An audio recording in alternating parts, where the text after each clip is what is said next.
Peter said? He said, which testified beforehand the sufferings of Christ. This is Psalm 22. Look at verse 1. My God, why hast thou forsaken me?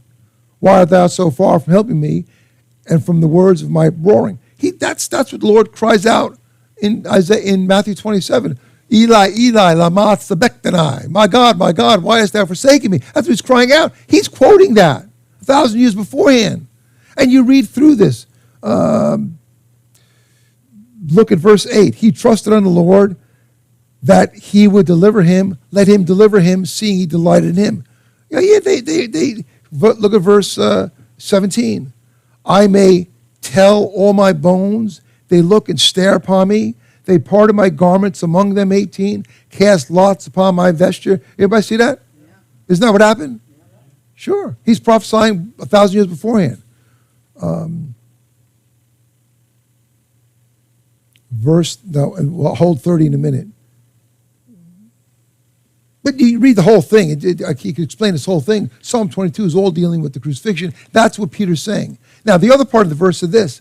The sufferings of Christ and the glory that should follow. Stay with me in Psalm 22. Watch the glory that should follow. Look at verse 30. Watch. After the suffering, look what verse 30 says. A seed shall serve him. It shall be accounted to the Lord for a generation. You know what we're called in 1 Peter chapter 1? A holy nation, a chosen what? Generation, a royal nation, a peculiar people, a chosen generation. What does it say here? It shall be accounted to the Lord for a generation. You know what that generation is?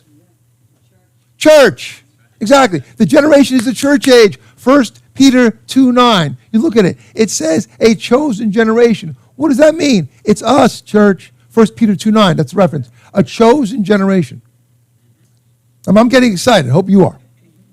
Because this is prophecy. This is what makes it all make sense. How do you know the Bible's real? How do you know the Bible's real? Prophecy. That's why the Bible's real. If the Bible is real, and it is, and all the prophecies in the Old Testament, 48 of them were fulfilled in Christ's first coming. 500 yet to be confirmed, fulfilled in his second coming. 10 times more than his first coming. God's interested in setting up a kingdom. But again, we know when it gets fulfilled, you can't predict 1,000 years from now what's going to happen to the T. David did, because the Spirit of Christ was in him, and he prophesied. Old Testament. Go to Matthew, back up. That's what I'm saying. Easier to find his reward. Look at Isaiah, Zechariah 14. On the left, you'll pass Malachi. And the Lord, Zechariah verse, shall be king for the time. Woo! Come on, give me an amen. Lord shall be king over all the earth. In that day shall there be one Lord, and it testifies one. Amen. And the glory that should follow arguments with Jehovah's Witnesses. Hey, look, it's going to be that the Lord is the king. Went through everything. The Lord before his writings. He's come back to rule and reign. You see his right hand and Father now. So you need to know. Has a high priest. We're going to do service. So we'll stop it there. He's waiting. Father, be with us for the time. I pray head up.